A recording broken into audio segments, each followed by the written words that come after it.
Hey guys, here's lesson 3.4, round decimals. And our essential question for today is how can you use place value to round decimals to a given place? So they're going to give us a place and we should be able to round it to that given place once we are done with this lesson.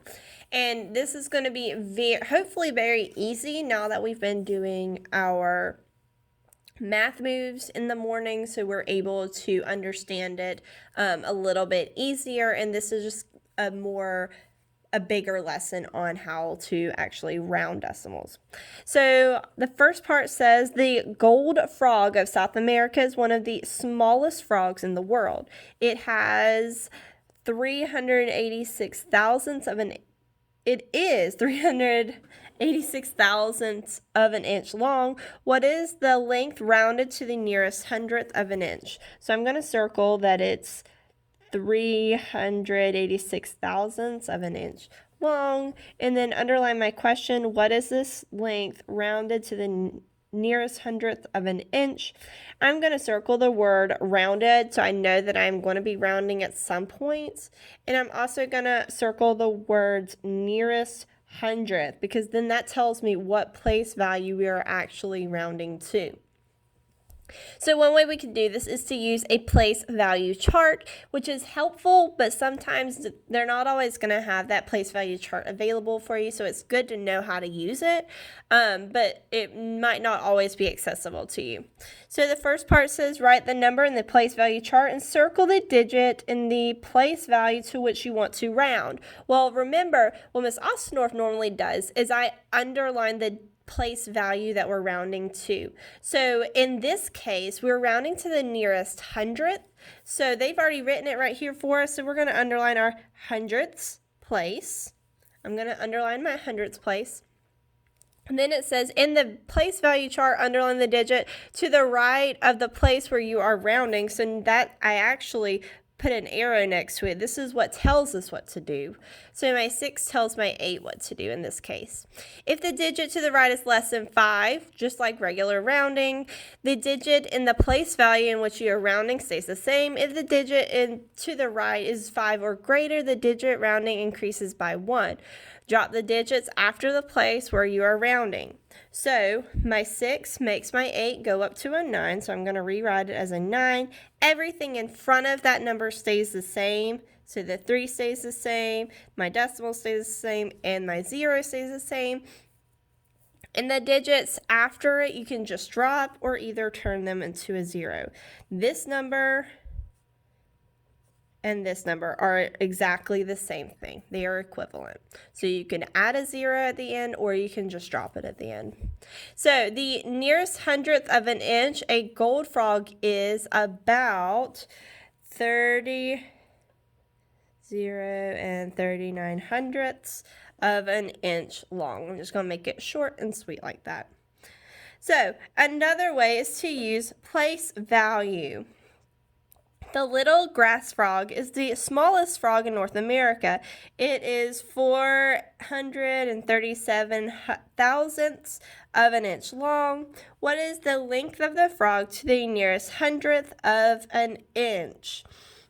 So to the nearest hundredth of an inch, the frog would be, so the 3 would go to a, because the 7 is greater than a 5, the 3 would turn to a 4, so that would be 44 hundredths of an inch long.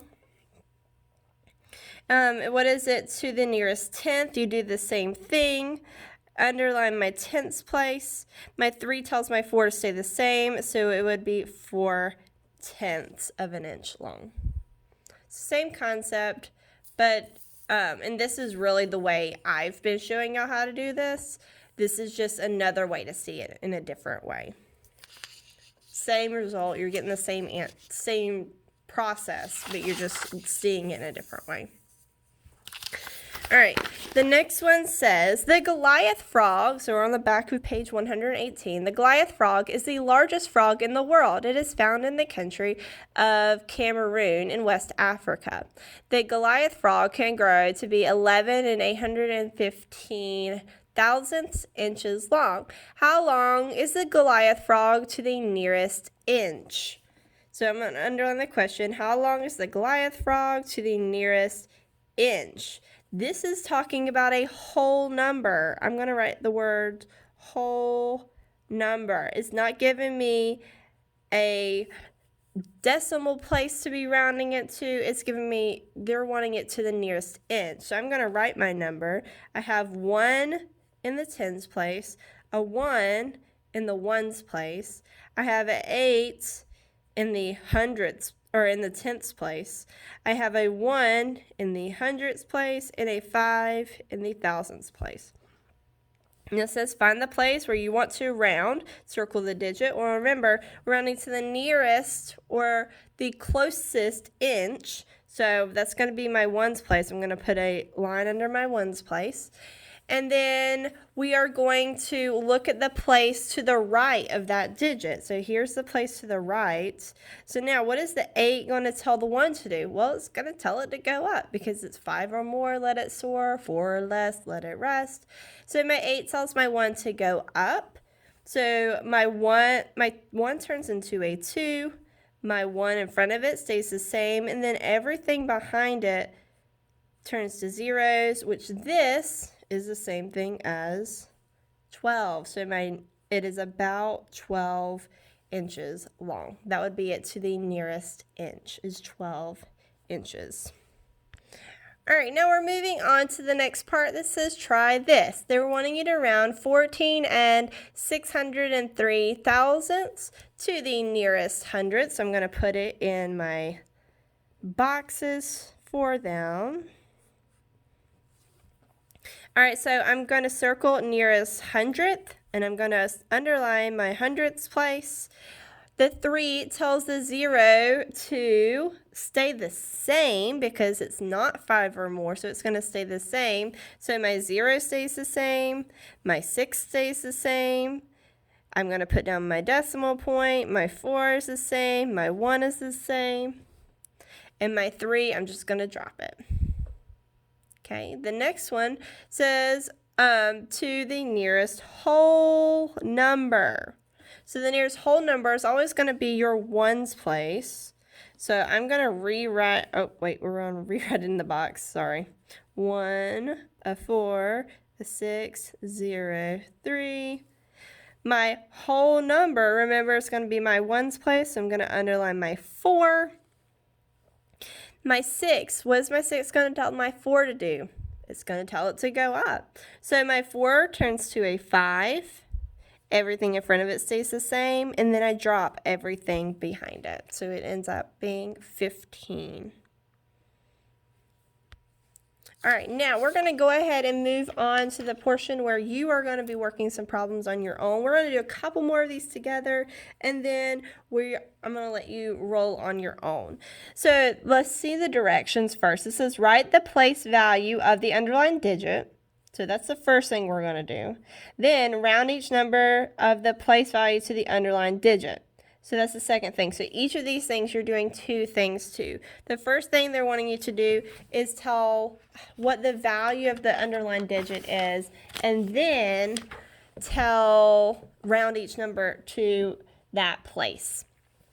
So my 7 is in what place? It's in the hundredths place. So I'm going to write hundredths place.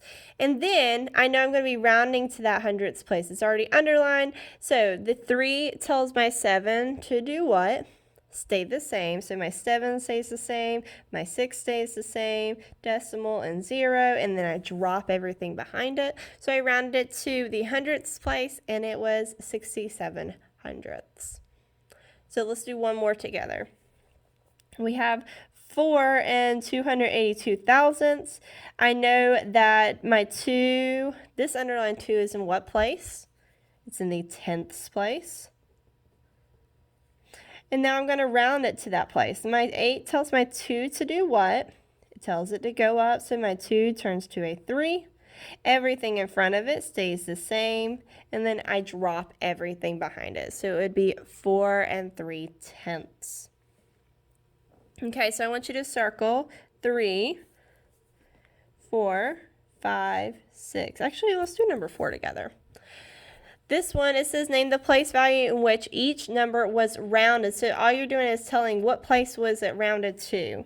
So it started out as this and they rounded it to this. So I know that it would be to the hundredths place because I see it was rounded to 98 hundredths. And so I know it would be the hundredths place. Sorry. I'm terrible at spelling. Hundredths place. And then you're going to do 5 and 6 on your own. We've already done similar ones up here, so I feel like you should be able to do these. Look back at these as your example. So circle 7, 8, 9, 10, 11, 12, 13, 14, 15, 16, 17, 18. And with those three, you're using this number to know where to round to. Flip to the back. You're going to do 20, 21, and 24. Okay? Make sure once you're done, you do the lesson check so I know that you have done the lesson today. Have a great day, guys.